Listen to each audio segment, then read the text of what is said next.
In this tutorial, I'm going to show you how to add a virtual learning environment test into your digital outcrop model. I'm going to be using Blackboard, but this should work with any of the virtual learning environments that are out there. So the first thing I'm going to do is go to Interpretations, select Web Link, and put a web link at the position where I want to set my test.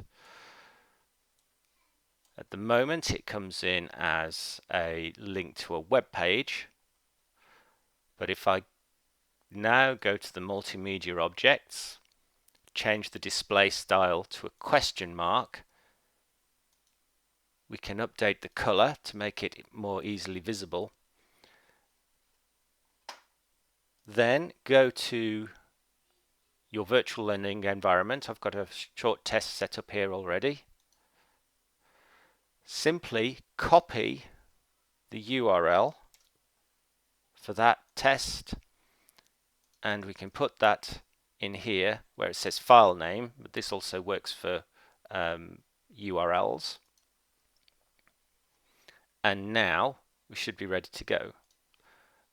I'm just going to take this back to my home page,